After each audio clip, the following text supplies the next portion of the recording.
happening, guys? You're listening to the Say It With Chest podcast, Series 2, Episode 3. We've got some special guests. Hey, Dizzle man of the moment. What are you saying, bro? What's up? And then we've got influencer. Oh my God. And a very good friend of mine, Alanya. Hey, everybody. And I mean, you was on the last series talking about mental health with us, innit? I mean, it's March already. Time's flown. How's everyone been? What's been going on? What's been occurring? That's great. Same old. It's a different day. Life's good. Working, living. I feel like between each episode, because obviously we have a little interval, we do like bi-weekly. I feel like so much happens within the space of 2 weeks, right? Obviously, I don't want you guys to start reeling off what's happened, because obviously in the back of our minds we know what's happened, which I'm going to go through. Yeah. But don't you feel like time's flown already, like this year? We're in March. Yeah, I was saying that the other day, yeah, it's flown. New Year's Eve feels like yesterday, huh? Yeah. No, literally. And yeah, before you know it, it'll be summertime soon. Christmas again. And Christmas. And then everyone will be preaching New Year, New Me, 2023. Crazy, right? I wonder who that is. No names. Anyways, let's just go through a little bit what's been trending on the socials. First thing, obviously, which is quite prominent and quite a big thing right now, is pudding. Absolute madness. What's your thoughts on it? I don't Briefly. know what to say. He's like the new Hitler, innit? Of this like world right now. I've heard somewhere he's actually mentally ill though. Yeah, I heard he's losing the plot. No, there's like pictures of him that look like puffy. You know, you're on steroids, you like puff up. Apparently he's not well. You know what? The current picture, you know that video he's done for the nation? Yeah. Right? I agree with that one, yeah. He looks a bit, I don't know, just not. No, right. but you know, who was I was talking to someone today, I think it was one of my clients, I can't remember. Why hasn't he got assassinated yet?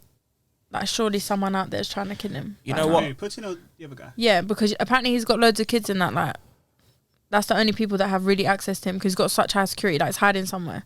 I heard these kids are underground, high in the mountains.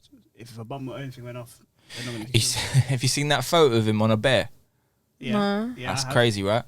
Yeah, he's on like a full-fledged wild bear. This is what I mean. It's not time. I just don't want to get dragged into it, but obviously it's sad what's going on over there, and it's none of their faults. But I feel like the UK needs to calm down. Boris making all these statements when he didn't even know he was at a party. So, Let's not go to. That's another conversation. But yeah, no, it's obviously really sad. But just going back what you just said a moment ago, I think he'll get assassinated or seeked out in his own government. That's what I think. I think that will be the resolution of this. Will be within his own country, because obviously there's a lot of like stuff within his own, like people like protesting and stuff in his own country. I have seen that, yeah. I don't know, man. I've just this whole war that's going on right now. It showed me a lot of things. It showed me that America's not number one anymore, or wasn't number one anyway. And it showed me the weakness in Russia. Like, Russia as a nation is the biggest nation in the world, so you'd think that they're the strongest, right? But clearly not. Obviously, I feel sorry for the Ukrainians, but then I was talking to a friend of mine on Saturday, and she's told me a different side to what's going on and why what's going on is going on. And I'm an open-minded guy, so I like to see sides, like different sides. And Russia, as bad as they look right now in the whole world, like in front of the world, should I say, there's more to it than just what's going on, and they're trying to fix something that's been going on since 2013 that the news ain't showing us. Well, you know, I'm glad you said that, because kind of obviously you can't just read what the news says. You've got to do your research, that's right? true. And there's always two sides to a story. So one thing that I've kind of found out and done my research on is obviously Russia don't like the fact that NATO are getting close to Russia, you know, like, you know, doing whatever they're doing on the borders of their country, right? And they made a very good example, like if Russia was to do the same thing on the border of America, like Alaska, for example, they wouldn't like it, right? So it's just the news propaganda. But obviously when you hear about war in big 2022, you know, obviously we've grown up knowing about World War II, World War I, all that kind of stuff, our grandparents going through all that stuff and that. It's crazy to think like there's like a Call of Duty. this is what I mean. It shits you up to think it could happen in our lifetime. But suddenly COVID's done and now potentially a world war. Like, a whole Call of Duty, one nuke, finished. Can you imagine that? Yeah, it could happen. That's the thing. That's what it's going towards, because Ukraine is actually defeating the Russians at the minute. which is a bit mad, right? So fair play to the Ukrainians. But if one NATO country gets involved, we're all fucked. See, the way Boris is moving, it's like he's going to fuck it up. And next minute, there's a bomb down there. But at the moment, it's fair to say it's just all politics at the moment. Yeah. You know what I mean? Because I'll be real, my initial thought about all this is that no one wants to make the move because they know, like, who's doing the dumb thing, you know what I mean? So... Well, he's already warned them. He said, look, anyone that gets in our way, you're going to feel it, basically. And you know what? I believe the guy. I can't lie. He looks so tapped. I believe He's got him. a screw loose. Have you Yeah. seen how he looks? He looks evil. That's what I mean. Yeah, listen, he's a real road man. I'm just saying, innit? Cold War's gonna Road turn man, hot. take note. And just off the back of that, before we go on to the next subject, something that's just come in within the last few hours, Roman Abramovich, Chelsea's chairman, he's selling up the club now. He's put that out there. I did see earlier today that he's selling his mansion, 150 mil. What's happened to him? Well, obviously he's Russian, so when they put these sanctions in place, you'd think that all his assets got frozen and stuff like that. But I don't think his assets got frozen. I don't know if that's the case. The reason why he's selling up is because they've linked him to Putin. They've got a history together. But he's actually mentioning a statement that all the gross proceedings, all the profits are going to actually go to Ukraine for, you know... That's because he wants to look good. He's the guy. Yeah, of course. Yeah. It's a publicity The stunt. money that he's going to send to Ukraine is like him buying me chicken burger and chips. It's not going to hurt him at all. Do you get it? Obviously, he wants to look good in the public eye. I don't think he wanted to sell Chelsea because I know he loves Chelsea. He's bait. The amount of money he's put in the last, 19 years. But I think he has to sell. I get it. The reason why he's selling isn't because of his choice. It's more the fact that his assets are going to be frozen. So what's it going to do for him? And obviously that statement he put out on Saturday, you see the backlash on that. Silly. So he has no choice. I'm glad now that all this is happening that the guy that used to own Arsenal doesn't own Arsenal. Look what's happened at Everton. Their owner is part Russian or something like that as well. So yeah, they're all that basically. Just another thing actually that I've just thought of, just you mentioning that, in regards to this Ukraine and Russian thing, a thing that I've seen recently that I don't feel like it's getting a lot of airtime as much as this whole thing in general, is that, you know, there was like some ethnic minorities like black people trying to get on trains and stuff, right? And they were getting pushed back, weren't allowed on from the Ukraine authorities and stuff like that. And it really makes you think, like, why is that not getting any time? Do you know what I'm saying? But we'll touch a little bit more on that later because we've got something similar to talk about. Another thing that's happened in the media about a week ago, so it's crazy, it feels even longer, is Jamal Edwards. Yeah. That was a big blow to the music industry. Those that don't know, Jamal Edwards, CEO of SBTV, something that I grew up on, especially listening to grime music and stuff, done so much for the scene. That was just out of the blue. That was on a Sunday night, right? Saturday, Sunday night? Yeah, come back from a gig and basically passed away, which is quite sad. Apparently a heart attack or something like that, wasn't it? Yeah. Young guy. I mean, like you just said, didn't grew up listening to SBTV. That's where quite a lot of rappers have made their debut. That's where they started, kind of thing. And yeah, you could just, you know what? I haven't read much into him. Obviously, I've always known who he was, but obviously when he passed away is when you read into someone's like life story and so on. And it's actually mad that the talent out there, one of the biggest artists, let's just say Ed Sheeran, for example, he basically helped him get there, which is mad, right? So yeah, I mean, may you rest in peace. Thing is, like, that's a few instrumental people now that have passed away already. Like, you had the guy from Fresh Ego Kid. Yeah. SBTV. It's crazy, man, when you put things into perspective. And that leads me to my next thing, because obviously I didn't really want to publicly talk about this and I didn't actually publicly put it out there, but obviously I was recently in hospital and it just made me put things in perspective, you know. And for those that don't know, before COVID, I had a stroke, and you'd think, rah, Walshy, stroke, like at that age, it can happen, you know. And I thought I had another one about a week ago.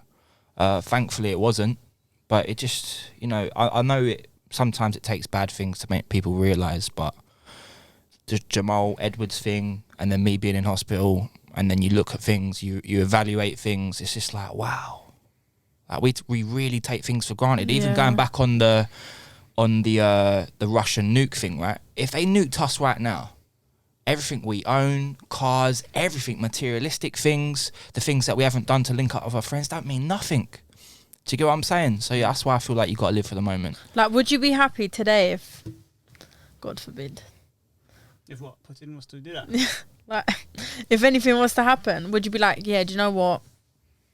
I'm alright. Me, I'm too nice. I always say I love you if I'm in an argument, things like that. Like, I really think about things like that. Like, I will never do no one dirty in my life. I've been done dirty, but I don't do people dirty. So I'm clean-hearted. I can be like, yeah, do you know what? Clean-hearted. It's you fuckers that ain't. It's just there are there's evil people out there, isn't it? Yeah. Obviously, what you just said is real. But the thing is, you just said, how would that feel? I mean, would that even feel anything? You know what I mean? You know what I mean? In the grand scheme of things, look, we've all got to look after our health. I mean, I know you're always preaching to me about eating veg and all this. Eat your greens, I'm not the biggest with veg. I'm improving, and I can always make improvements. I think I have made massive improvements this year. I said it on the last episode or the first one about things that I've cut out, like alcohol. Now I'm 2 months in. Like, that's crazy, right? Not that I have the urge for alcohol, but it's when you go to the club and you're a DJ or you work in that industry, it's very easy and convenient to be like, oh, you know what, let's have a Hennessy and Coke, you know, and then it leads on to tequila, then bam, bam, bam, bam, and it's like hotel, and then you get smashed up, right? You know, I've looked about alcohol, right? I mean, I love alcohol, can't lie. I don't really drink. Do you know? Not really. Do you know what? If I was to not set a foot in the club, then yeah, I can definitely avoid it. Yeah. Even if you're not drinking, the boss I'd be like, bro, you're not drinking today, kind of thing. Yeah. Like, and then if it's not them, it's someone in the crowd gonna buy you a drink. You know what I'm trying to When say? you're saying say A that dot to peer me. pressure. They say that to me every week at Nottingham, yeah? The supervisors go, I go to get a drink for someone else, they're like, yo, I thought you weren't drinking.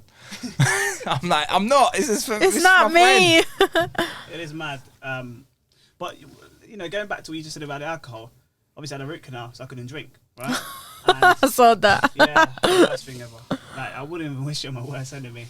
And obviously I couldn't drink. It was on a Friday, so that day I didn't drink. I basically didn't drink for a And whole how did week, you right? feel? Well, apart from being in pain, I felt great. And the thing is, like Saturday, for example, last week Saturday, not Saturday, just Saturday before, I walked out the club, and because of how good the night was, the adrenaline rush, I thought I was actually drunk. You was but I wasn't fine. drunk. This is what I mean. Like, it's good vibes. Like, I'm a good vibes person. If I've got good music, good vibes around me, I'm fine. Like, all it takes is 2 drinks for me to feel a bit ooh. But Yeah, but that's yeah. the thing, like, We won't talk about your private story. fuck's sake. but it showed me that you don't need to have a drink to have a great time. Yeah. This is what That I is a mean. fact. You don't. And if you do, it kind of makes me think, what are you trying to escape from? As sad as it sounds. Like, if you need a drink, what much you need? It's the same with people who do drugs, smoke. Personally, that's my personal opinion. What are you trying to escape from? I get you. Do you get it? I Do you get what it? you're saying. Yeah. I personally don't think. I've got to say, though, big up anyone that's on a private story, you got to be in it to win it. For God's sake. No, but to conclude that, honestly, guys, just from my perspective, you definitely got to look after your health, man. And, you know, make sure you're getting plenty of sleep, make sure you're eating. I mean, it's difficult. I mean, we've spoke about it a few times, you know, it's on all the episodes, even with the last series, about like how much of a strain it causes on our health, you know, as DJs and Sure, the late night lifestyle, driving. innit? Yeah. Like last night, for example, when I had like the gang with me, I didn't get indoors like till 7:30 this morning, you know, and I'm seeing people go out. Like, my dad's already left for work, you know, and I didn't wake up today till 3-4 o'clock, and that made me feel like shit, because I don't want to miss half of the day. But in order for me to get my rest and make sure I'm ready for the next day, or if I'm going for a gig tonight, for example, I've got to make sure I'm fully rested. Yeah. Your day is different to the regular person, but I feel like you can also adapt to that, you know. I can't lie. We can adapt, but Your day is different. But the thing is, right, it's like you just said, innit? If you wake up at 1 o'clock, 2 o'clock, and then go and do what you got to do during the day, you feel like you're part of this world. Whereas when you when you wake up at 5, 6 o'clock in the evening and it's dark now, it's like, fuck. Do you know what I mean? You have to think though, people work night shifts, there's night workers, like. There is, but the thing is, you're not going to see that. It's weird to say, because obviously, you know, you can wake up and you can do things, you know, spend time with your family and that, but they're coming home from work and they're not going to want to spend time with you. They're going to want to, like, I don't know, shower, eat, go straight to bed, whatever the weather. And it just makes you feel like shit. I can't lie. That's how depression starts. People don't know that. Yeah. I can't lie though, like not to like kind of make it very sympathetic for DJs, but yeah, like you said, there's people that do night shifts and stuff, right? But with DJs, there's a lot more things involved, like the travelling, for example. I can't lie, it's probably that's facts. a joke. It's probably facts that I actually drive longer than I do for some of my gigs. Do you know what I'm saying? Like the weekend just gone, like I shouldn't have even been out that weekend because I got discharged last week. But I was just like, you know what, I want to get back to some normality. Obviously, I was getting my sleep, getting my rest. But I was like on Saturday, I done 2 gigs back to back, and that finished me. You know, I can't do them 2 gigs anymore. But bless you. Thank you. But yeah, like the driving, it takes a lot out of you. And then, you know, when you were saying that you wake up at like 4 or 5 in the evening, like your food patterns have even staggered. You know, Inferious, like big up Inferious. Like I always like get onto him when he puts up on his story brekkie at like 5, 6 in the Big up evening. the I'm apple like, bro, crumbles, Terry. That's not brekkie, bro. Humble crumble. Yeah. He loves that place. But look, I get it. You know, we all get it, and Yeah, but that's our new breakfast, isn't it? Like someone said to me last week, do you know have breakfast? I'm like, no. what's breakfast? You have to think, for example, me personally, I do intermittent fasting, so I don't start eating till 2 anyway. Yeah, but you're not going to eat breakfast stuff at 2 p.m. are you? You're going to eat at least something to do with lunch. If not, No, I can eat breakfast stuff. You can eat breakfast stuff I'm whenever. not saying you can't. Like, if you used to go, get a cereal, I'm not going to question you, but I'm just saying. You don't You normally. wouldn't normally do that. If it's 6 p.m., you're going to want to get Yeah, but dinner. that's your breakfast though. That's how you have to look at your day's just. Yeah, but see the problem with that is this is what I was doing before, which was wrong, right? So I was doing exactly that. I was like treating when I wake up as my breakfast or a late lunch, and then I was having dinner or some sort of At the stupid snack o'clock. exactly, and it was laying on my chest. So now what I do is what you said is intermittent fasting. So anything past 10 o'clock now, like most cases of the week, I don't eat till I wake up. Yeah. You know, and I've lost weight through that just for that alone. I've not even been gym yet. You know, and you know I've got to get that hot boy summer. You little body. nasty. I gotta get ready for that for summer. But yeah, it's going well, man. And I just think like with everything considered, with what we just spoke about, and people passing sadly, and Look after yourselves. yeah, exactly, man. You gotta look after It's yourselves. the simple things: water, food, sleep, and greens. Yeah, obviously. and your greens. Okay, so something a little bit light-hearted and just going off the back of clubs, because we always have to put this in as we're DJs, right? Do you think that Amapiano will last long? Do you know what Amapiano is? I do. I think so. Yeah. Vibes, because you have to think of beach clubs abroad. They kind of play that kind of thing all the time. So what's your actual thoughts on Amapiano? Because obviously we like to hear it from someone that isn't a DJ. Isn't a DJ. Yeah. I really love it. I love it being played in the clubs. Even the non-bait ones that are just kind of more instrumental. I love it. It's vibes. Mm. What's it like? Remind you of anything? What do you mean? Does it remind you? Is it like a fresh new sound? Is it a breath of fresh air for you? Does it resonate with anything else that you listen to? I think it's in the middle of like Afro beats and something else. Like it's just nice. Mm. Yeah. And I mean, like I wouldn't say recently, but fairly recently, like you've started being like, you know what, I'm really feeling this. You know? Yeah. I've always liked it. Obviously, when I first heard it, I mean, when did I first hear it? It started becoming quite. I think people started taking notice maybe late August. Yeah. When we started Nottingham, when was that? September. September is when, Shatter Hash, he's like, yo, you listen to Amapiano? I was like, brother, I like it, but I just don't feel like the crowd know it yet. And I feel like closer to Christmas is when it started to like blow. I think it's a more mature sound. Yeah, I do. I do. think so as well, yeah. So when we're playing it in the clubs now, obviously clubs are a lot more younger than before COVID. These are all the fresh 16, 18-year-olds, as we've previously stated, right? Obviously, you get a few older people in there, but I feel like when you run Amapiano in those kind of clubs, maybe the bait TikTok one's cool. Yeah. But you couldn't run a little 10, 15 minute set. It's like the new garage for the younger generation. Yeah. That's a good analogy, I've man. always had, apart from the bait ones, right? Because I play a lot more now, right? Like for example, 2 weeks ago at Bristol, I would say within that night, that's probably the most Afro beats and Amapiano I've played ever. I'm a sucker for and Afro the thing beats. is, the room that night, I don't know, maybe it was just full of Africans, I don't know, but it was such a vibe. Vibes. But then you go to a different club, it's like they look at you like, "Are you alright? The bougie ones, they'd be like, yeah. I mean, it is very vibey, and like, let's not flabbergast it. Like, it's been there for a while. It's been classed as Afro House, right? Yeah. But obviously, TikTok's helped it along massively. We spoke about TikTok in the last episode. And obviously, the UK have kind of formed a subgenre called Amapiano, right? There's a lot of like UK producers that have jumped on it, like Deneo, some of the old school UK funky guys. That's what I mean. He fits perfectly in that. Yeah. So I mean, I personally hope that it's here to stay. Do you get me? But the reason why I'm asking is because obviously a lot of subgenres have come out over the last few years, like UK funky, like one of my best ever eras. That's what I first started DJing with, right? But in the grand scheme of things, it didn't last long. But you can still run it now today and it still goes off, right? But it's a very niche genre. Same like with Afro swing, like, you know, Afro bashment, you know, when the J Husses first come out with the Kojos, like they had that similar sound for a few years and it died off. They need to bring that right back. Right now, I'm sure you guys can agree, it's the drills thing right now. Do you know what I'm saying? It's mad to think drill is... Nah, drill's been there. We don't claim that. There's certain things that help these genres on the way. You know, like social media really helps like these subgenres on the way. But the thing is, with everyone's attention spans and things, there's only a life expectancy on it. You know, it's just the hype, the trends. People follow the trends, but me, listen to what I listen to. But the thing is, right, back in the day, you could get away with probably playing no more than 5 to 10 drill songs in the club. Otherwise, it's curtains. Yeah. Whereas now, if you actually look at your set, 6-7 hours playing, drill was at least an hour and a half, 2 hours worth. You know, Smart. It's nuts. And you know what's crazy? It used to be the guys that only wanted to hear it, and the girls would just walk out of the room. Now it's the girls that are just literally like pushing Yeah. Fuck? Damn, shawty. Don't get me wrong, I'm all for it because, like for example, last week I was playing DBE, and this girl, I kid you not, was just pushing everyone. I stopped the video. I said, "Yo, like, are you a DBE fan?" She goes, "Yeah," and because it was just her doing it, I didn't care. I didn't mind, but it just showed me that the way guys get gassed over, like, I don't know, We Don't Dance or Robbery, for example. Yeah, right? yeah.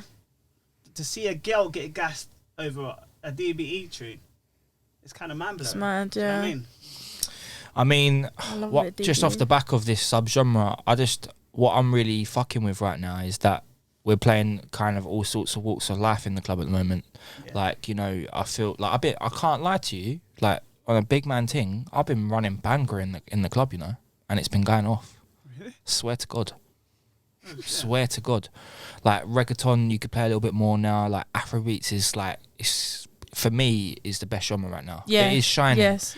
I've always been Agreed. on to Afrobeats, right? I love bashment, love Afrobeats, but Afrobeats has always had a special place in my heart. It's just good vibes, good energy, right?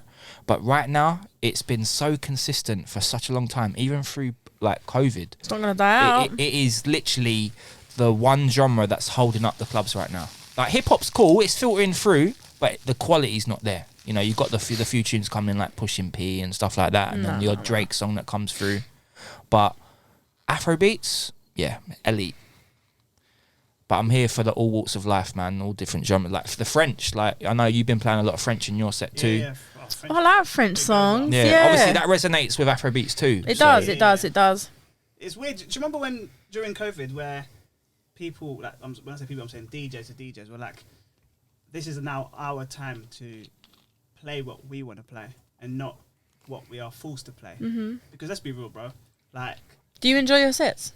Now I definitely do a lot more than before. Yeah. Because, like, I'll give you an example. When you start playing your R&Bs, yeah, you couldn't play R&B back in the day apart from maybe Work or Wild Thoughts in main set. Now, what? Yeah. Because people, they know it, but they don't. I don't know. It was just they don't want to hear that, you know.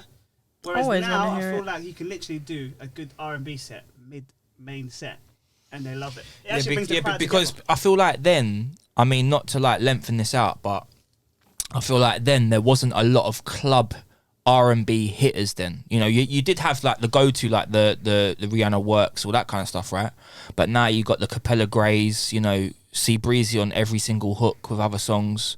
You know, she's a runner, she's a trap star, you know, all that kind of stuff. Like these are like what's the other one? Chosen. Yeah, exactly. Blast. Crazy. Yeah, Blast. Gallus. Yes, Capella Grey. Literally, like 10, 15, 20 minutes worth of just straight R&B. And the maddest thing is that it just brings everyone together. the room actually fills up more than you playing drill. I love it. I've always loved R&B, but I can't lie, I'm all for it. Yeah. Let's keep it going, everyone.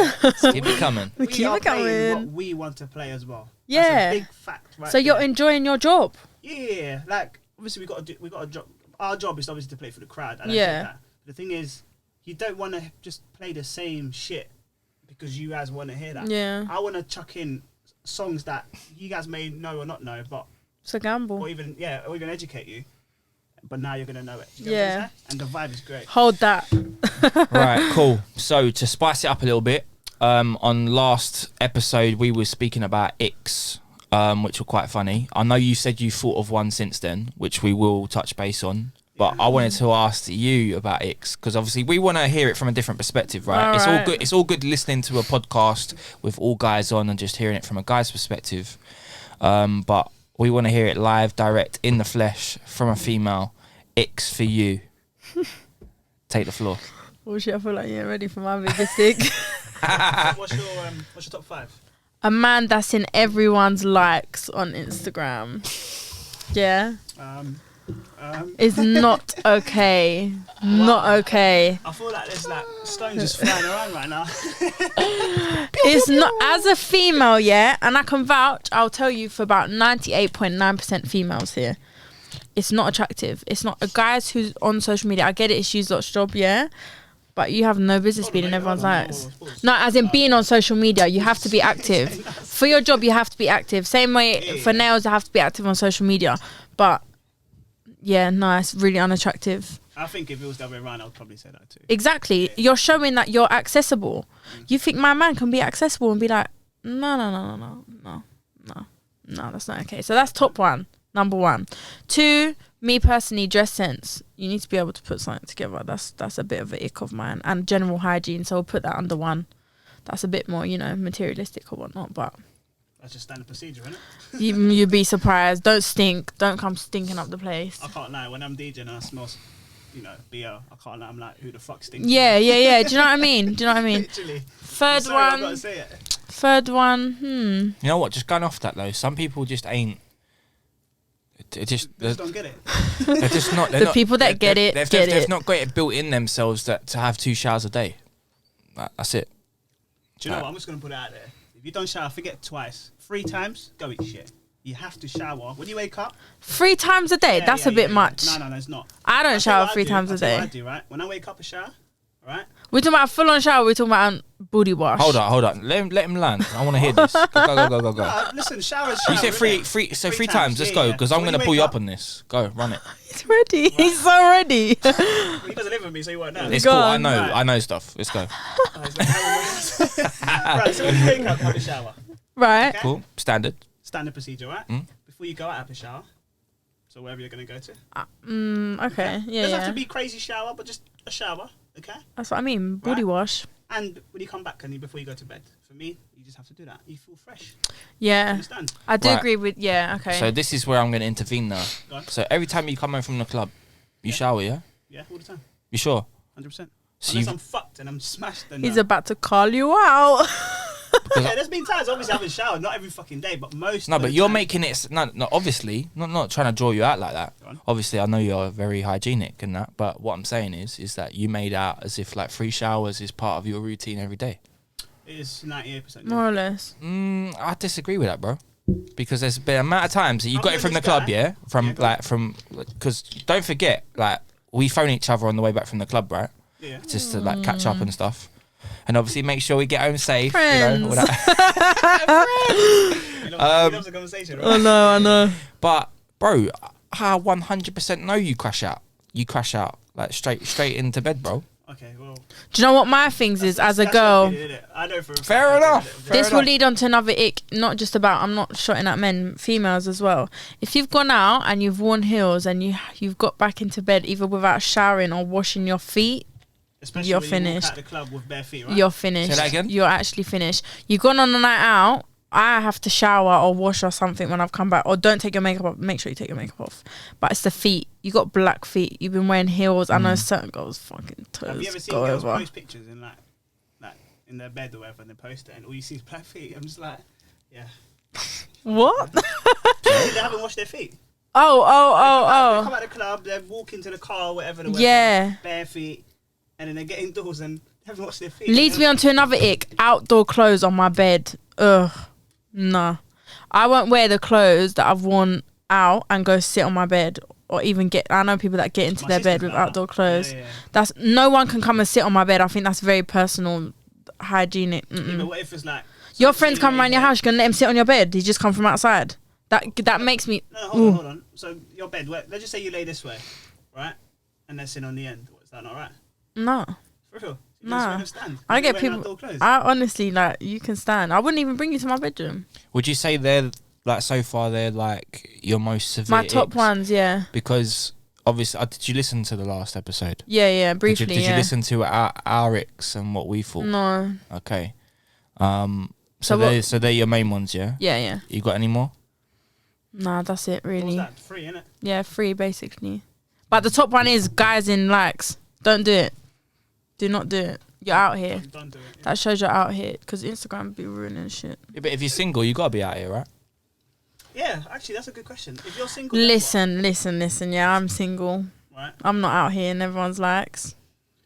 True, but what if you're trying to find a relationship? Is that what you're doing on Instagram? No, just saying, innit? There's guys out If here. I'm that trying to can't find a really- relationship, the guy that I want to be in a relationship with, So I'm let's not just gonna say find you're a liking. single guy. You've been single for 2-3 years, and you're like, you know what? I'm sick and tired of being single. So I want a girlfriend, or I want a girl. Yeah, but you And don't go on a and then you go liking on Instagram spree. well, not a liking Okay, spree, so but, let me put it like this, right? Go on. Like, I'm just gonna give you like another scenario. Not to say that it's wrong, okay? So obviously there's girls that go to West End, yeah? Okay, they go to these like bougie clubs, and obviously for those that don't know how West End clubs work, if you're a female, you can get in for free. That's one thing if you know the promoter, and you basically get put on a table with guys that are spending, right? So for me personally, I don't think it's the greatest idea for someone that I might be into, like a girl going on a guy's table and like taking drinks. That's kind of entertaining it, right? Exactly. But so is, like, for me, if I've liked your picture, is that you, like, not getting incentive to like a picture back? That's how it starts. And then, like a few more.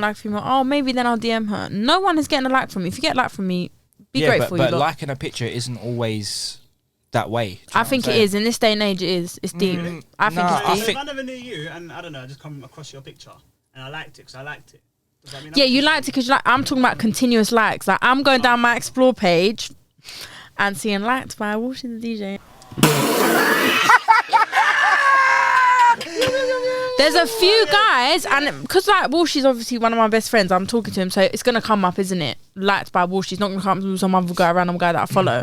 But there's a few people, male friends that I have, even just guys I know that I'm not that close with, as close as I am with Walshy, liked by, and I'm like, what are you lot doing? Like, if I was a girl and I was chatting to you, this is putting me off. You're giving access to everyone. I don't feel special. But I think that's mindset and mentality. I don't. get what you're saying. I do not. get what you're saying, because if I was in a relationship or I was exclusively seeing somebody, of course I wouldn't like it, right? But would it not put you off if, like, for example, you're seeing a girl, you're chatting to her, you're seeing her in everyone's comments, everyone's likes, these guys. Yeah, but the thing is, this is why I was saying about mentality. Go on. It's not always because you like a picture. That's what the intention is. Like, there's a reason why there's Men and dogs, Instagram. innit? There's a reason why there's a like button, and there's a reason why there's a comment button. And personally, like, just kind of just ushering to the side just a little bit, I feel like there's still not enough people that do show love, you know? So whether Certainly it's like not. likes on girls' pictures or whatever, it's not always that intention. You know what I'm saying? Like, I hear it's it, but about also showing love I and appreciation, disagree. innit? You know? Yeah, love and appreciation, but you're not in everyone's likes. Like one of your pictures, and he slipped in your DM. Then what? I don't respond anyway, but You know what? Going back to what you said about these West End clubs and how they work, Yeah. I can't lie to you. I think it's mad. it is mad. It's so mad. It's definitely And mad. these girls, like, no offense to who you guys are, but like, do you not feel ashamed? Don't put me in that bubble, Adot. Do not do that. I'm not saying you, but just in general, like. No, but just before I let you land on that, like, just reiterating what I was saying before, Yeah. I'm not saying it's a problem or it's a bad thing, right? Because we're actually going to talk about this a little That's bit how later, they work. That's how right? they make money, yeah. But if I was a girl, yeah, and I had that opportunity to do that, best believe I am going to the club and I'm getting lit. I'll say Yeah. this to one of my But it's not even lit. Hashtag culture is better than West End clubs. I'm saying it, Yeah, I'll no. say it again. Anyways, no, but on a big man thing, obviously, if you haven't been West End, it's very expensive. And, you know, when you compare normal clubs or bars to West End, it's not like going to the bar, go and get your drinks. Yeah, no. Like, the bar don't exist. Like, the bar's, like, smaller than this table. Yeah, it's all about table service, bottles. So this is why Champagne females shows. go onto these tables. Obviously, it's a promoter thing. Because it creates the hype and the atmosphere and stuff like that. It's all fake. It's not a facade. bad. It's not a bad thing. But the way I see it as is that, you know, if I was into someone or I was semi-interested in someone and they were going, you know, West End quite a lot and they was going on these tables, I wouldn't like it because I feel like it's kind of entertaining the guys on the table. You're taking drinks from them. Like, how would you feel if your girl or your guy was on a table giving out drinks to the girls, or you was taking That's what I drinks mean. from the guy? Yeah, Do you know what I'm saying? Is that not entertaining? Yeah. So what's It is, worse, it is, that it is. or liking pictures on Instagram? That's my question. I think it's both bad. Yeah, I wouldn't say that like Me, I go into libs and all of that. You'll see me with a flipping bottle of water, mate. Yeah, hey, but what you're coming at is one thing, obviously. What I was trying to get at is that. first Pause. and I see you with a tequila shot recently. Anyways. Where, please? One in there. yeah. I see that. Oh wait, another one of my icks actually is guy. You think the guy that I'm chatting to is gonna go out all the time? No. He ain't going out all the time. What? So you got him on lock like that? Every weekend, not even being on lock. The guy that I'm interested in, that I'm attracted to, is not a man that's outside. respectfully, I think it's healthy. Like, I go out every once in a while. Don't get me wrong. You can go out together, go out with your When you friends. say once in a while, what's once in a while to you? Once every 2 weeks. I'm talking about going out. Okay. I'm talking about the guys that are at every event, every club. You know they're going to be there every single weekend without doubt. You're going out. Your Snapchat is you drinking every single weekend. That's a turn off for me. I agree. And just a disclaimer on that, I think it's so healthy that you actually get to go out with your friends. You know, not every week. You Yeah. can't do that. Your But life, his life, yeah, and our once every life. fortnight, Yeah. you know, go out with your friends, or even like, you know, take her out with your friends like once every fortnight. But one thing I see in relationships these days is that it becomes such a problem for you to go out. Yeah. You're like, oh, all right, babe, I'm gonna go out. That's What? the insecurity thing, though. Yeah, I hate that. That's the I hate insecurity it. thing. I think your girl should be your best friend. So even if you wanted to go out with her, you can go out with her. You can all go out together. Personally, my man, I'd like to be friends with his friends. I want him to be friends with my friends. I'm all one big happy family. But it's very important to still have your own life and your own, you know, happiness. Because say as if one day something happens, you switch up, he's gone. Where's your happiness? I've been in that situation. Where's your happiness? Gone. You're relying on that person. It's not good. Yeah, no, I hear. I mean, luckily for me, I'm not in that position. But what I was going to say was, right, going back to the West End, for example, with the whole table service and like the girls go there just so the club and the socials. It's for I mean, stunting. It's a stunting stunt, right? thing. It is. Yeah. Like, let's be real. In your girls- poly yeah, dresses. Yeah, for me, the way I see it is, right, girls are there to make the club look pretty, Yeah. okay? Because it's not going to just be guys. But that's how it works, That's though. how it works. And the thing is, and then these girls, don't forget, one, they're not paying. Everything's for free. But then you want to come there with your big fat Balenciagas and that's bad and bougie. I'm sorry. I but don't agree I'm with taking it. a piss. Yeah, No, but- I don't agree with it either. I don't like it. I don't even like people buying me we shit. sit So here, we sit here and don't like it, right? But that's just the way West End is. It's the hierarchy. that's And the girls' likes that you're in, Adot. Promise Wow. Hey, Wow. I definitely don't like no girls from West End. That's a fact. Peace, everyone. you. Anyway. I know. Who's trying to mention? Go ahead. I'm not mentioning it's no about to one. get peak. It's I'm not. just saying, generally speaking, you know, all these Instagram baddies. I know one name she can bring up. It is the Say It With Chest podcast. Listen, I ain't got no chest pancake teas over here, so I'm alright. You Go drink on. that Rubicon. yeah. Sweet one.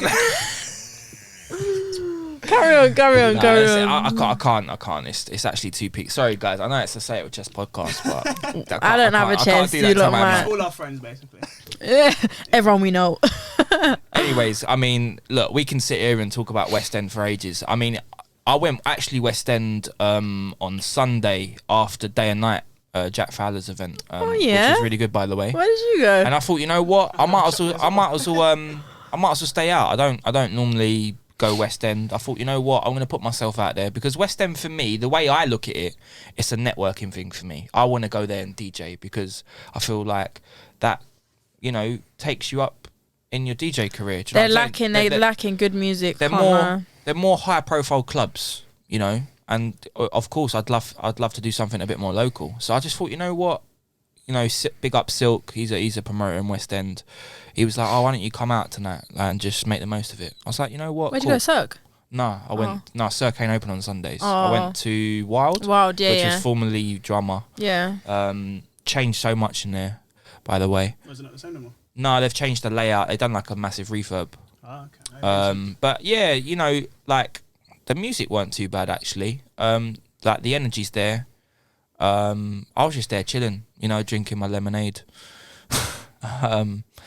But it's not something that I normally do often, you know. But I kind of want to do it in my own time, just go out and network. That's why I want to go West End. Do you know what I'm me saying? personally, from a girl's perspective, and I'm not even tooting my own horn, but I'm very one of few. I don't enjoy it. I do not enjoy it. I'll go there. I always drive there as well because I don't drink. As I said, I'll drink the water in them certain clubs. I don't enjoy it. It's not a vibe for me because I can see it's all a facade. Like, it is for stunting. It is for these guys to get gassed and these girls to be arse licking. Like it's not real, and I don't want to be in a non-real environment. And I do think the music is kind of shit.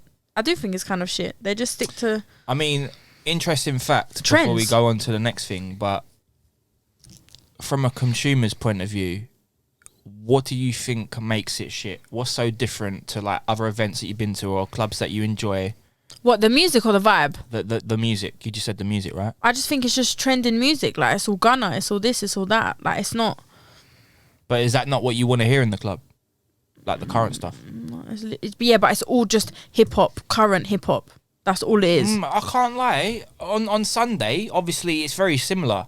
Cause it's a very similar formula. They were playing all sorts in there, man. Really? Yeah. It weren't just hip hop. It was just like international, man. French, reggaeton. That's good. Even some Bhangra, because I feel like Bhangra's really coming through now. Like serious. Hip hop, R&B. So I don't know. Maybe it's a different club night. I don't know. Yeah. Me personally, I'm just not. I've had a few good nights, but I wouldn't say my best nights out have been in Mayfair because I'd be lying if I did. Yeah. And the people are just there to stunt. Like, so I don't know. So it's a weird environment for me. I'm not really comfortable in it. Do you know what I just don't like in general? Forget music, forget clubs, right? I just don't like stunners. Yeah. Fake. It's not. It's not okay. Everyone I see in the West End, right?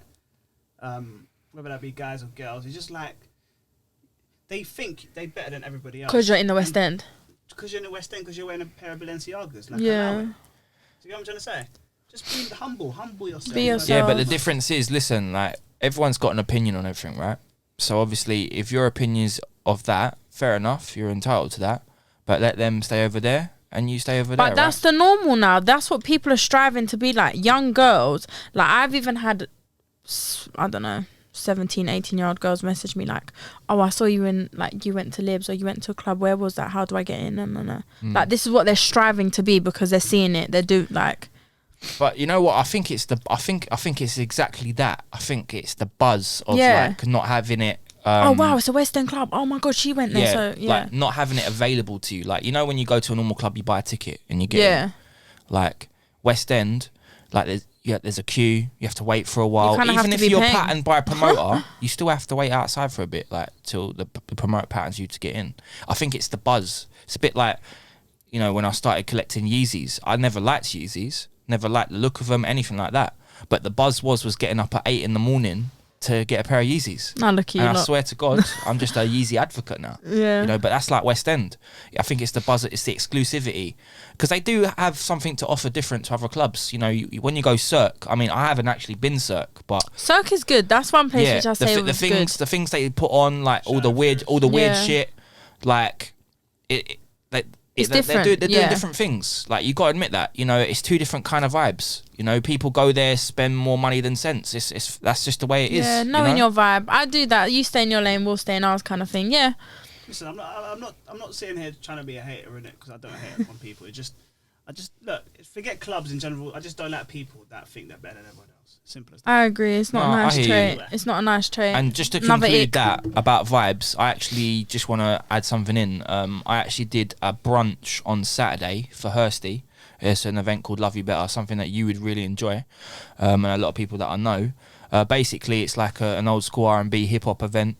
You play like anything within that era, like the 90s, 2000s, whether it's dancehall, R&B, slow jams, whatever. And I can't lie, it's probably one of the best events I've done in a long time because it's my shit. It's vibey. Everyone's there singing, everyone's mingling, everyone's dancing. There's no form of bouginess, right? Yeah. But like just going back to what we was just talking about West End, I think because it's fairly young there and it's that generation of people, the older people that kind of like value things more in terms of like interaction, actual music, mingling. not like scared to make a fool of yourself, and like if you get the lyrics wrong, singing the song or whatever. If you get lyrics long, wrong. But yeah, no, big up, Love You Better, man. That was a really good event. And if you haven't been, I'd highly recommend going, man. They do like monthly brunches, so check out their Instagram. So next thing, going off what you were saying about one of your icks, you was talking about DMs, okay? no. And one thing that we talk about and banter quite a lot is the requests that you get in your DMs with your toes. So my question, my toes are famous. question is to you, and obviously we're going to talk about this, is would you actually start an OnlyFans for your feet? Guys, as of recent weeks, I have considered it. I can't lie, but hold on, you get such that messages on. Like my feet, if I show my Instagram after, my feet are famous. Like obviously, like sometimes I post a picture and you can see my toes, fair enough. And because I do nails, I post when I do my toes and my nails, they're matching, they're cute, whatever. But I get messages like, just to let you know, I've done this over your feet. Like I'll offer you £300 to like let me just worship your feet, like foot worship. I get reposted by foot accounts, like everything. Like it's alright. I don't mind a guy with a foot fetish. I'd like my man to, be able to suck my toes and all of that. But oh my God. I have considered an OnlyFans because you have to think it's easy money. If someone's offering you £300, it's easy money. Did you not see Loz's receipts for her OnlyFans? How much she got? It's Loz. Actually, was that before Christmas? Yeah. I see that. And she was like, yeah, but that, right? for me, it's prostitution. That's what I think personally.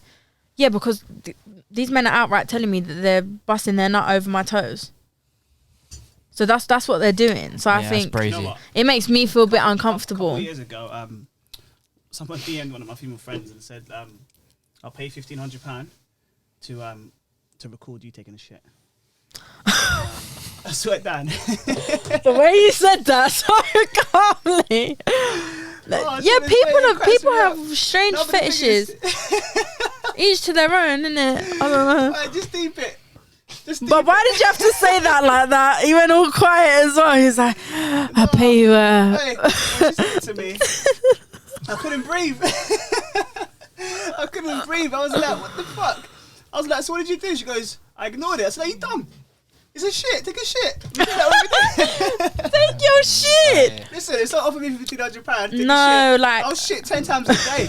No problem. My thing's like they ask like, "Oh, can you take a video fine. like creaming your soles and like underneath your soles, like in the bath, like toes curling, like." I can't lie, yeah. I don't know how weird these motherfuckers are, but from toes to doing that. Do you think? What do you lot think then? What do you lot think? What, that?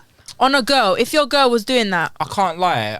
My opinions slightly changed on it, I think.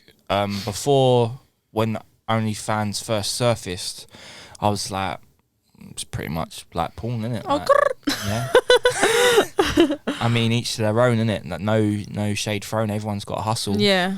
But I feel like, obviously, over COVID, I see like Khalid and Fat Joe actually have a OnlyFans account, right? Yeah. And you because think, you lot could post what you post on Instagram. You could literally post your flipping nostrils. No one knows that until they've paid and opened that picture. Yeah. So but obviously, the way OnlyFans has started and everyone's perspective on it is sexual. Is sexual, right?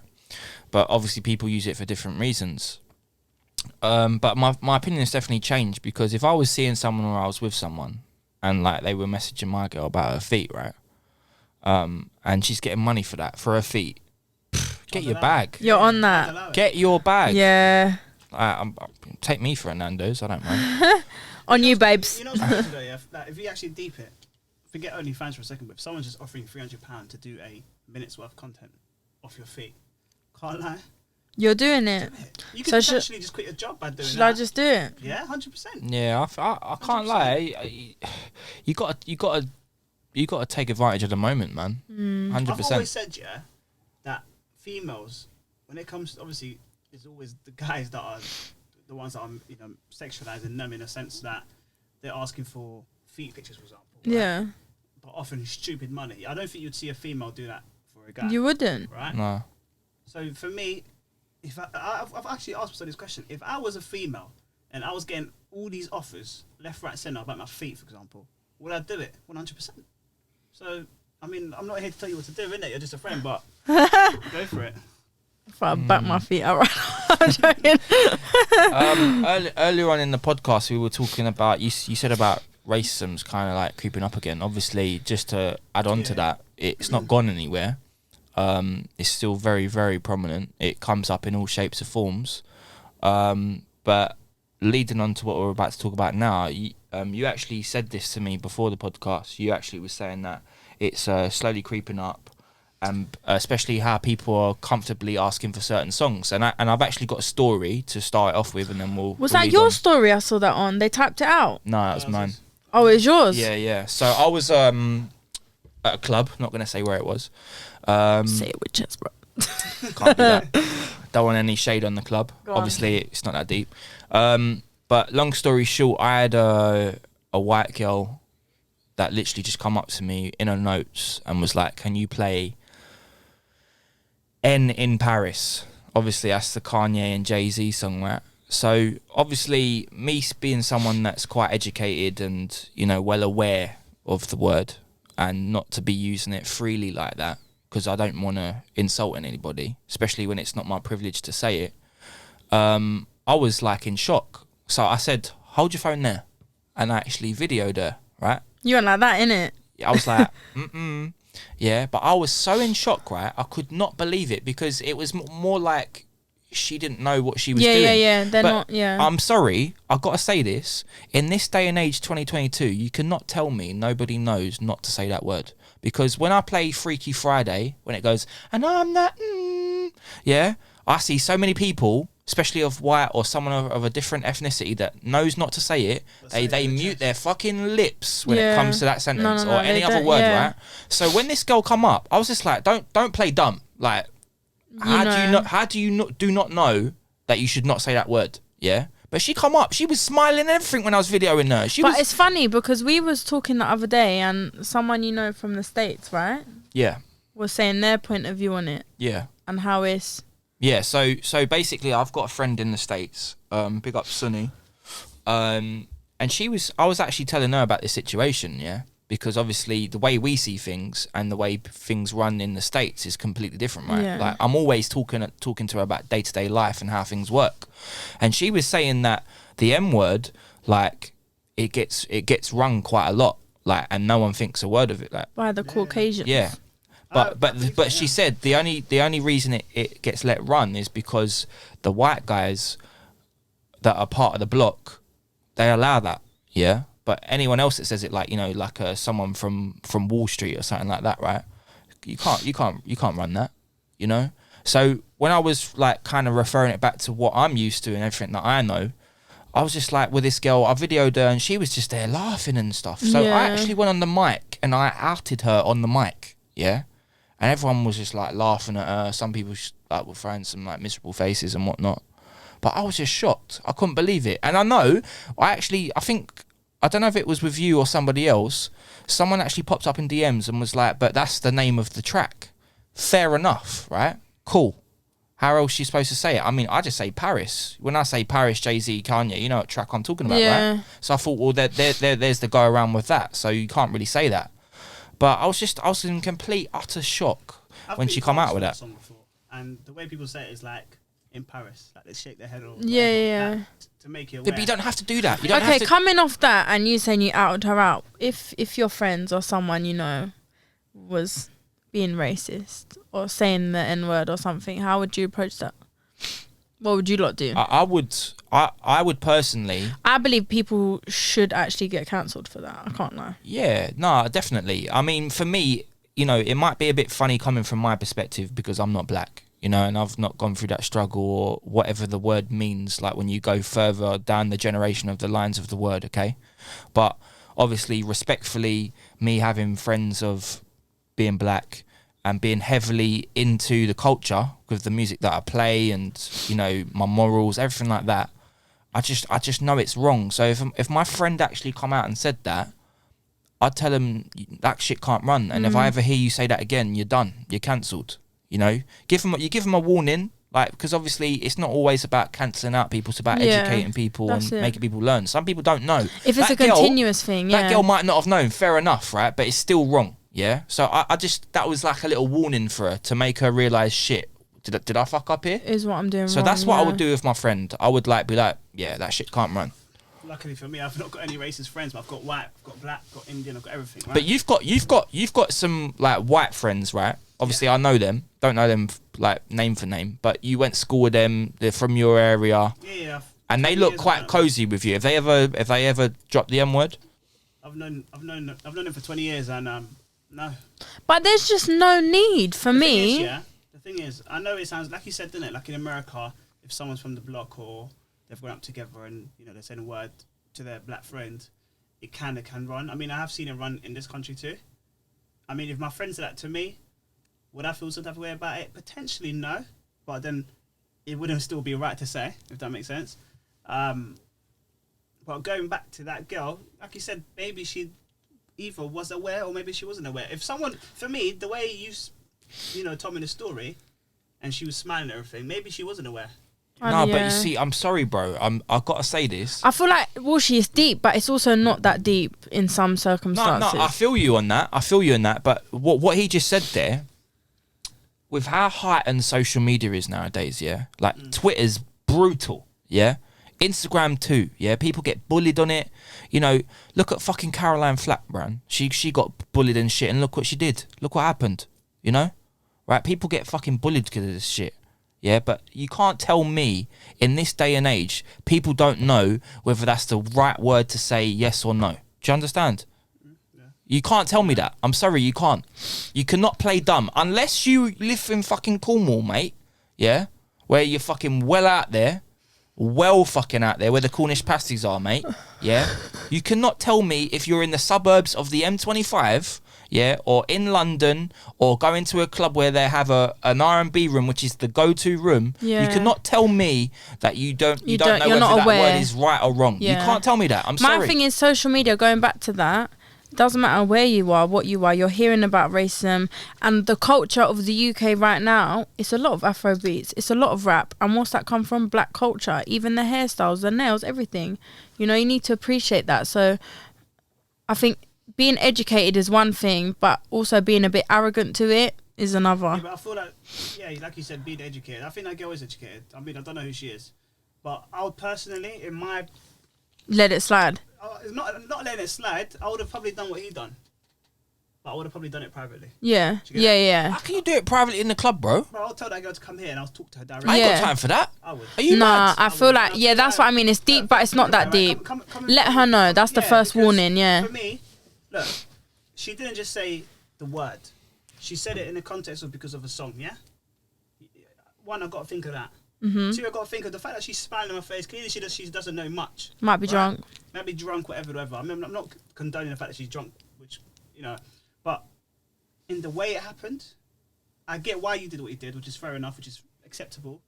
But I would have dealt with it like that. Okay, so let me put it like this, yeah? Obviously, I don't want to lengthen this. Mm-hmm. But if I was a black DJ, yeah, what if she would have got a complete different reaction? What do you mean? As in, like, you would have went off on her? Yeah. So in fairness, my reaction to her was a warning. Yeah. Was like, shit, I done something wrong. Yeah. And you know what?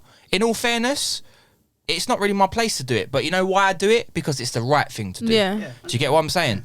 But she got off lightly there. So I feel like in that situation, if I was a different person or a different ethnicity, like if I was a black guy, for example, and I was the DJ, yeah, of course, any person of a, you know, being black would be funny about that. And if not, would get angry about that, right? What was her reaction when you said that to her? She was just taken back by it. You know? I mean, yeah. And fair enough, you know, look, like, kind of reflecting on it now, like, she probably didn't know. But I'm just so shocked how she didn't know. Yeah. You know? So... Do you know what? It's funny you say that because I was talking to one of my friends and, you know, when it comes to privileged white friends, right? And their parents, for example, right? I always ask certain questions because I just want to know. Yeah, right? yeah. I'm like just that. interested, right? So, like, if, I don't know, one of my white friends, white female friends, should I say, was be like, oh, yeah, my boyfriend's black, right? I kind of want to know, like, oh, what do your parents think? Not because I know you're racist or your parents are racist. Nothing to do with that. But for me, right, and something happened, you know, a couple months back, right? And this proved it for me, okay? When the parents found out who she was going out with, they went crazy. Like, right, you really want to bring a black guy into this family kind of thing? And the thing is, one, she's not racist, I know that, right? She never thought her parents are racist. But now that their parents have been pushed into a corner because of potentially where her daughter's future might lay, like, you know, with this guy, Yeah. the racism has flown out. And for me, it just shows, it shows They've shown me, their true colours. yeah, like, for me, it's like no one's racist just like that. But when you push certain buttons, the reality comes out. It's true. You know what I'm trying to say to you? For example, you know, the what's going on in Ukraine right now with the black students getting pushed back to the back. Yeah, yeah. I heard it's not even the Ukrainians. I heard it's the Polish. That's what I heard. Yeah. And no name said, but I've got a friend who's Polish, right? Actually, this is how mad it is. And he's turned around to me and said to me, my people are racist. I mean, fair play to him for even admitting that, right? But it's mad, isn't it? It's around us. It's around us all the time. But you know, you do your You know what? bit. Racism is so close to home, you don't realise it. Yeah, Like I yeah. said, didn't it? Yeah. When you push certain buttons, when you go out with the wrong girl, trust me. If I was to meet a white girl, the first question I'd ask if I'm interested in her is, what does your parents think? Yeah, yeah. If you used to bring me home, right? That is the first question I need to ask because I don't want to go to that house and, you know, straight Feel away uncomfortable. yeah. You know what I Yeah. mean? Why did I waste my time with you? Knowing your parents are Yeah. I think that's a good question to ask, though. I can't lie. 100%. Look, But even not with just like black, it's different cultures. Different cultures have different things. Like, it just depends on your mindset. But I think it is a very backwards mindset. I can't lie. The days we're living in today is not. but to conclude it, you know, in position, I wouldn't say positions of power. That's the wrong thing, right? But in the position that I am in as a DJ, you know, if you want to call that an influencer, someone that is the hierarchy in the club when you're the DJ, because you're the go-to guy in the club, right? Like, I feel like it's my job to, if I can educate someone. I hear it. I do hear that. You know, that's the right thing to do, and You that's said what I it's did. correct. Yeah, I think it's correct. Hopefully she learns.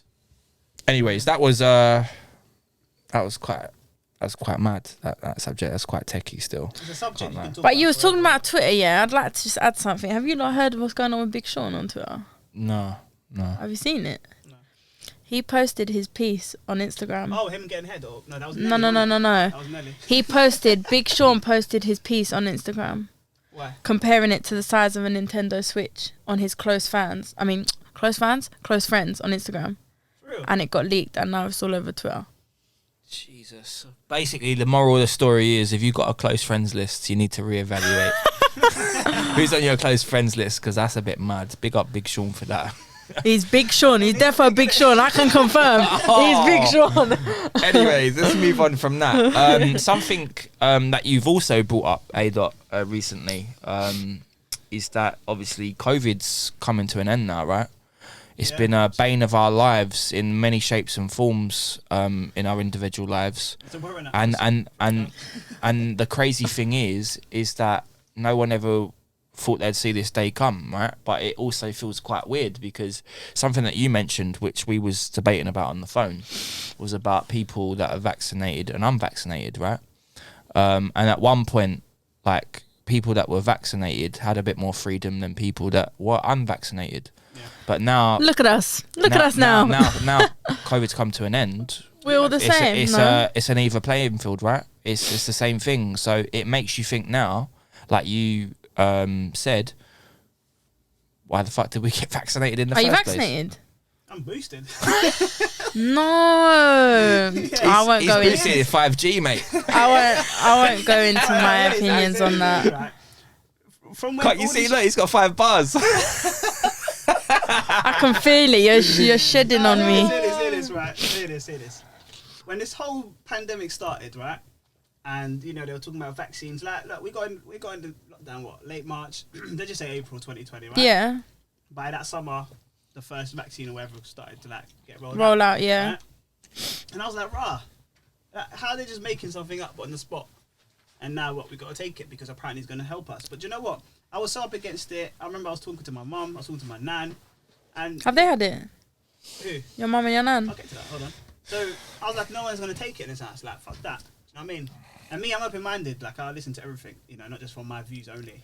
And, the more I listened, because obviously, I listened to the radio. It made me realise that, we got antibodies in our body, which is quite natural, right? And this would boost it a bit more to not catching it. I'll give you an example. When you're younger, they tell you, take the flu vaccine or whatever vaccine, so you don't get TB. ill. That kind of stuff, right? And they tell you, the reason why you should take it is because you're not going to get ill.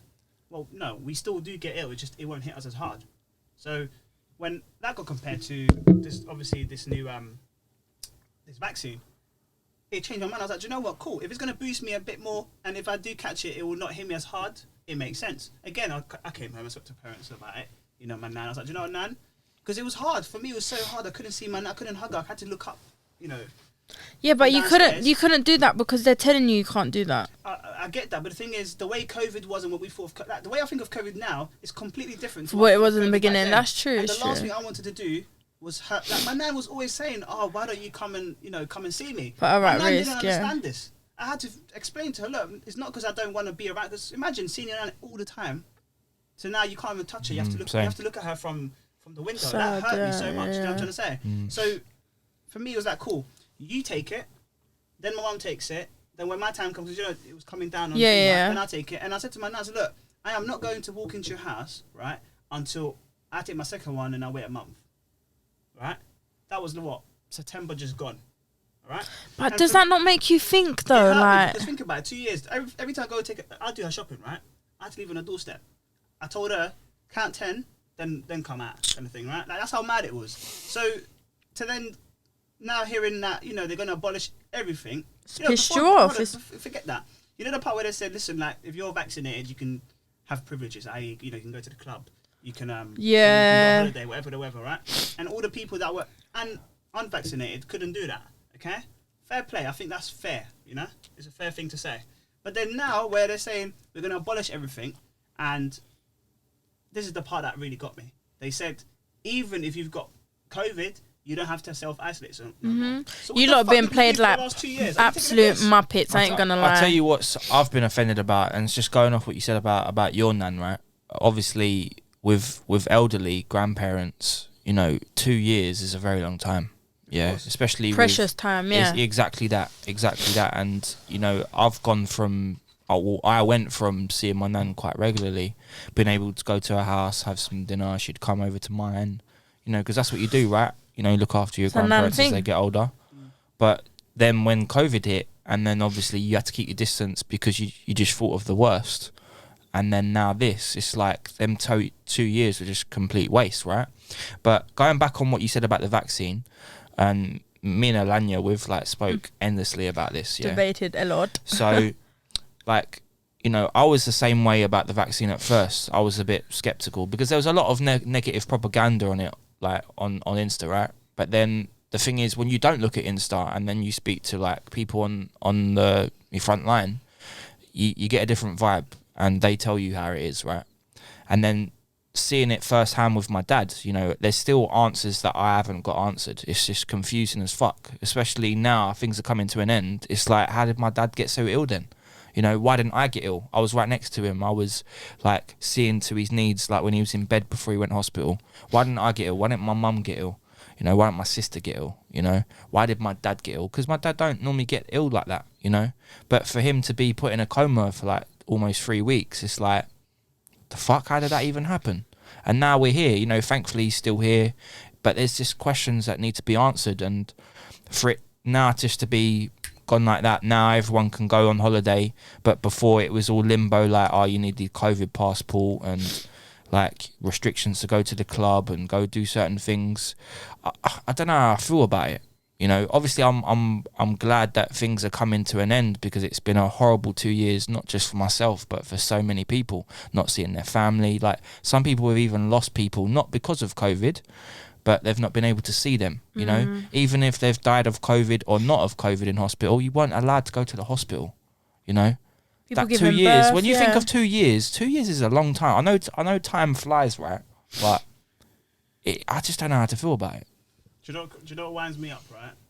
That we went through all of that, right? And people don't realise this, but New Year's Eve was what, 12 weeks ago? 12 weeks ago. If they said what they saying now, maybe 2 years later, cool. But 12 weeks later, when it was so bad. I actually see a meme the other day, and it was so fucking relevant. Yeah.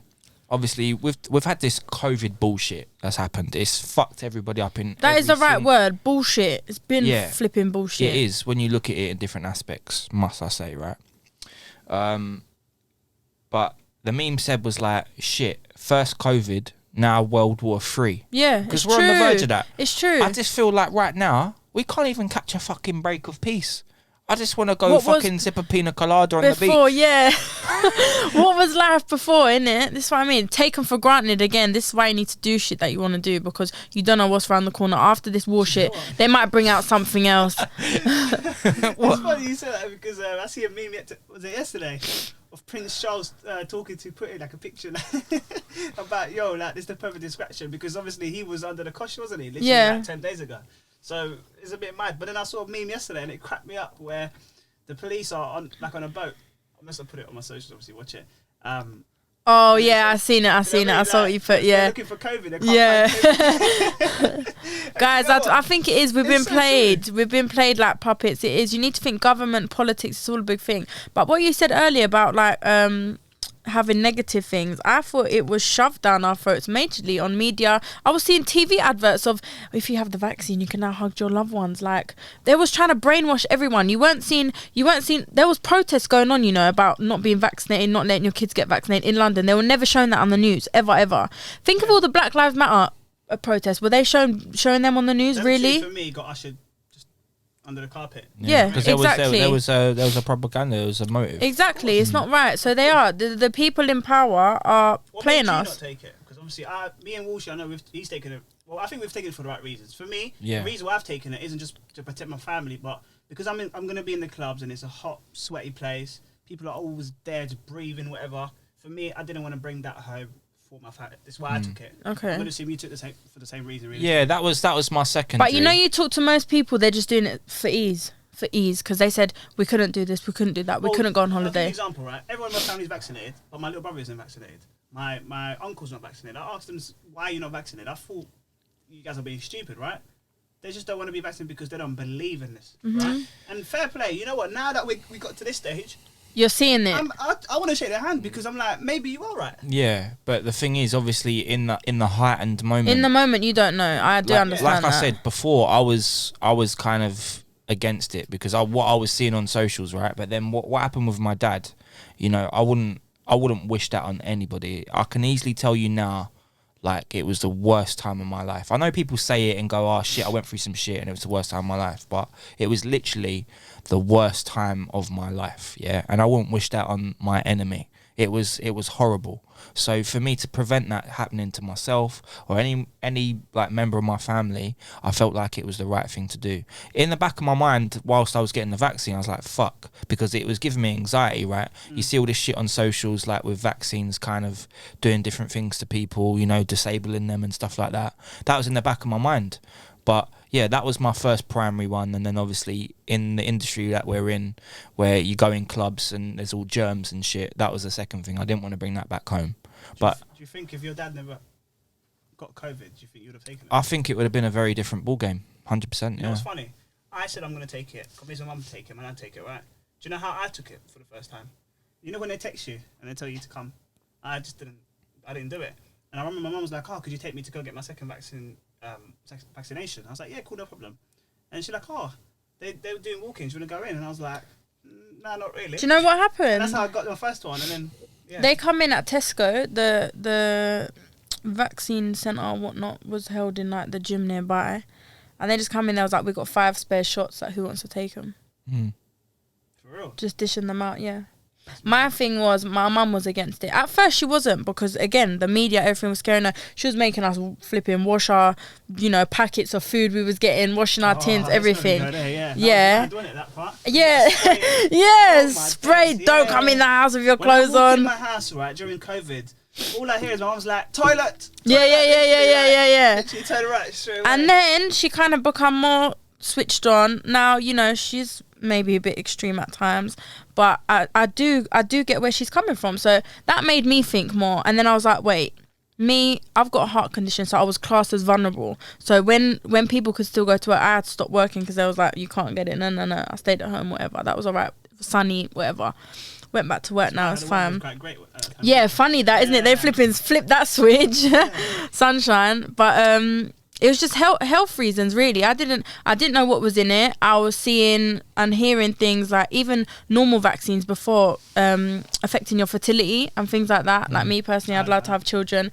Like it's just a trust thing. I got trust issues anyway. There was definitely a lot of questions. There was a lot, because obviously the questions were outweighing my trust in the vaccine. So I was like, nah. And rightly so, because obviously with a virus that's wiping out people, and it's quite heightened on the news. You see all the daily briefings with deaths and stuff. You think, in the back of your mind, a vaccine's, like you said earlier, like you might still catch it, but you might not get it as bad, right? Even that I didn't really believe. I can't lie, but go on. Have you caught COVID though? Yeah, I had it. I had it twice. Yeah, see, I had it twice as well. But once before it technically come that Christmas, and then once like last year sometime. But with the booster, so one thing I've kind of noticed for myself, obviously everyone's got a different opinion on it. I felt like after taking 2 of the vaccine shots, like my immune system, was shit basically. As gone weaker. Yeah. I haven't been the same. This ill. I'm not ill currently, but getting ill as much until I took the vaccine, because prior to that I had been ill. That whole time we was off, that first year, I wasn't ill once. Yeah, it's funny you say that. But it affects people in different ways, right? Some people it's worked out fine, they've had no hiccups, whatever. Some people have died. It's crazy. Yeah, but you don't even know if it even works. When was it? Christmas Eve I took it. It was a Friday, I remember, and I went to the club, and I kid you not, about 2:00 at night, I went home because I felt getting stiff. Yeah. I'm obviously because. But you just felt achy. You was getting like flu symptoms. I was driving right. I was driving like this because I couldn't move physically, and obviously the next day was Christmas Day. I kid you not, I woke up about 8:00 in the morning, and I was just like, I felt rough. I wouldn't say rough. I had a temperature, but it's only till like maybe midday. Yeah. Obviously, you have your dead arm for about a day or two, but it was just nuts. I can't lie. And that one, out of all the vaccines, that one hit me the hardest. But it was only for just that moment. Well, long gone COVID. That's what I'm gonna say. Yeah. Hopefully. So long, gay boys. Hopefully, on to bigger and better things. Hopefully we have a bit more of a peaceful year this year. I hope like the whole Ukraine and Russia thing gets sorted, because we can't be doing World War III. Can't be doing that. The big news is Russia and Ukraine, and the last time we spoke, it was the cat and Kurt Zuma, wasn't it? Yeah, that's what I'm saying. I just don't feel like. Is this life even real that we're living like at this point? Well, we're not catching a break at the moment. Yeah. But it does make you think about people's attention spans, like what's popping when it gets dropped, something else comes. It's crazy. But anyways, to kind of end on a light note, we did actually do this on the last episode. We spoke about some songs that had dropped, between the last episode and now. First song that comes to mind. So we're calling this little segment songs that are popping or that we're dropping. Yeah. Popping or dropping. Yeah. So first thing that comes to mind is I actually run a tune the other week, like literally a day after it dropped, and that was Tion Wayne, M24, Knock Knock. Yeah. I actually quite like it. So sick. It's vibey. it's what to expect from the drill right now. I You know, love Tion it's Wayne. ticking all the boxes. Yeah, I know why. Similar, it's not. But I actually really like that tune, so I would kind of rate it probably a solid 8 out of 10. To be fair, what do you think as a DJ? Yeah. Obviously, us DJs need to like listen to songs before we get to the club, but that was a song I actually downloaded in the club. So when I first played it, I only played it off basically the name, right? I just knew it was going to be a hit. Yeah. And yeah, you know, I let it play, and I've been playing ever since. It's actually a really good tune, you know. M24 went in, can't lie. I feel like Tion Wayne is a vibey guy. The vibes that he's on, as in recent tracks that he's doing, is vibey. Like they're hitting the charts. They're doing like they're becoming viral tracks. You know. Yeah, M24 the Somali words. I love that. I bet you did. Yeah. Resonating with that. So yeah, Alanya, what would you rate out of 10? Have you heard it? Yeah, I give it a. Me, when I hear songs and I like it, I rerun it. But even to listen to a song, I listen to it at least twice. Like a 7-8. Yeah, 7-8. Okay, cool. I don't know. I'm my brain's gone a bit frizzled here, but when we started this segment, did we talk about Digger D's Pump 101? No, I don't think. Okay, so we'll add that into the mix too. That's my guilty pleasure. I'm not gonna I can't lie. lie. Yeah, I'm glad you said that because it's something that's actually grown on me. Not just because of the sample, you know, because it's a classic 50 Cent, G Unit sample. But I actually run it in the club, not because I wanted to run it in the club or run it in my set. I actually run it for a bottle show. And when I run it for the bottle show and I got the reaction from the crowd, I was like, oh shit. Like, is this tune TikTok popping helped like that? though, you know. Yeah, of course. Yeah. Like, you know, we spoke about that last episode about TikTok helping so many songs, but I didn't think it would like go off like that because in technical terms for DJs, it's a different tempo range. You know, he's normally used to that drill, which is obviously technically slower, but the Pump 101's obviously a lot faster, which is like, you know, around the 90 BPM mark. And I didn't feel like it was going to pop off. You know, it was something different for him, but you know, he went on to a classic sample. And I played it in the club for a bottle show and it went off and I've been playing it ever since. So for me, I'd actually give it a 7 out of 10. Yeah, I'd keep it. What about you? Can't lie, right? Just that tune reminds me of, people ask you for bashment, and you play bashment and it's like, they just look at you like, Yeah. that's what that tune is for me. They want it. I get asked for it, I play it, and it doesn't get the reaction that I wanted to. Really? Yeah. I'll be honest with you, I haven't played it for about 2 weeks now. and you mentioned it's a guilty pleasure of yours. So Explain that. what do you like about it and what would you Guys, rate I it? listen to it in the gym. I listen to it in the car. Like, it comes on, I put it on. You know, some songs come on your Spotify or whatnot and you skip it. It's not a song that I skip. Okay. Yeah, Like, fair. I actually feel the song. But can I just like break it down like this? Because obviously, like I've said a few times, the way DJs look at tunes and the way like someone like civilians. a consumer looks at it is completely different, right? But I know that you're a big fan of 50 Cent, so Yeah. knowing that they sampled, Yeah, it helps. It No, I do helps, get yeah? it. It's a familiar sound. yeah. That's why I was like, Okay. But even Digger D himself, like, I feel like, you know, he's a funny guy. He's made a few good songs. Definitely makes the news sometimes. Yeah. Digger D. The Shade Borough is a lovely fan of him. But no, I like the song. But it's a guilty pleasure. It's a guilty pleasure because it is him. Because he's a drill Okay. guy. He's this and that. But I actually like the song, so Yeah. I'll give it an 8 out of 10. I'm glad you said guilty pleasure. Okay, we're gonna do 2 more. Another tune that I've kind of been running lately, probably a little bit late on it to be fair. It dropped with the DBE album. Yeah, it's called Make You Smile.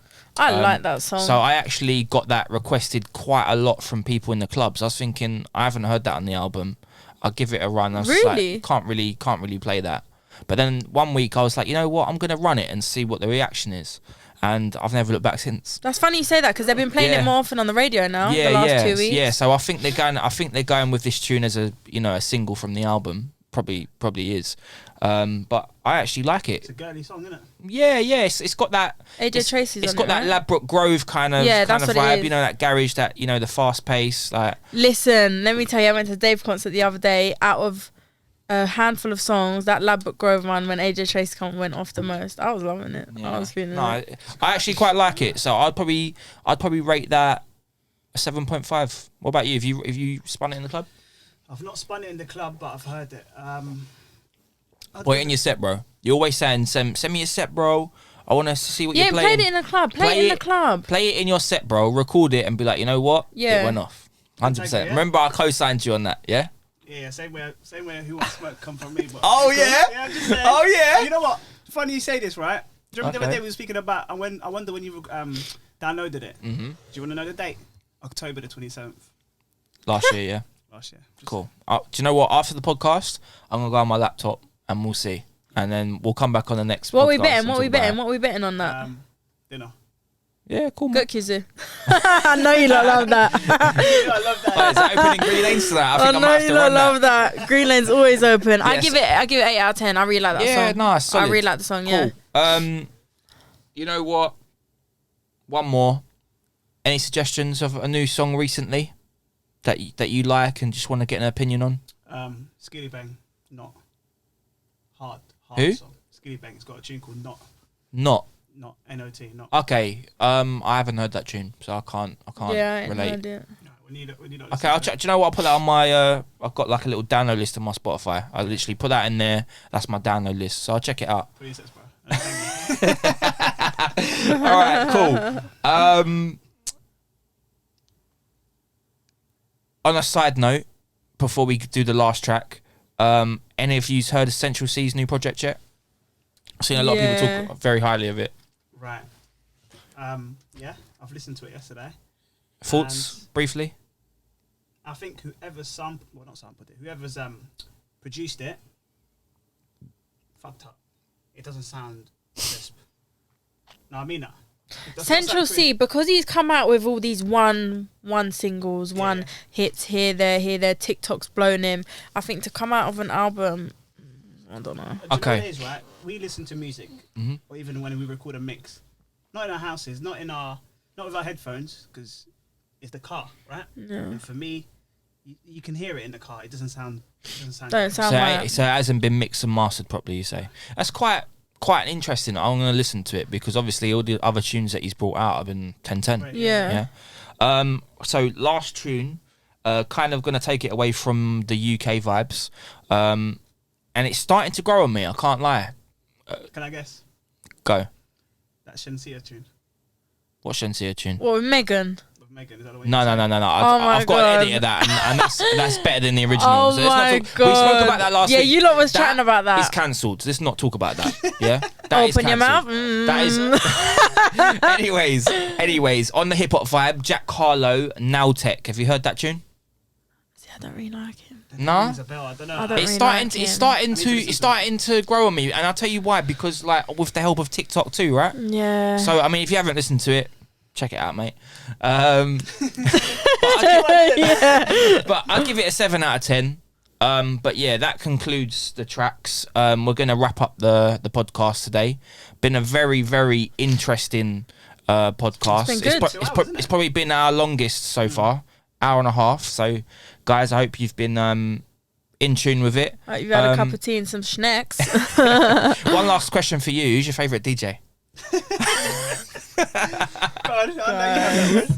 Nah, Walshy's been my favourite DJ. There we go. Do you know what? Hold on.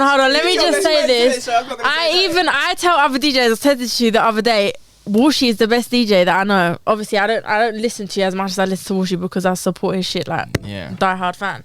But I've told other DJs, like, you're shit. And because I'm friends with so many DJs like you lot and I listen to your stuff, when I go elsewhere, I get disappointed. I listen for mixes. I listen to how they're doing. I listen to that little fucking red run. Like, I see it and I'm like, you're A lot of shit. people say that, you know. You're shit. Compared to you lot, your calibre is up here. And people that are getting, not more clout than you, but I feel because they've got followers on Instagram, they're down there musically. Like, their musical ears dead. She got her ears in tune, man. I have. It's true. Even it's weird you say that because all my friends that are not that are not DJs, they now can hear everything. Yeah. It's mad.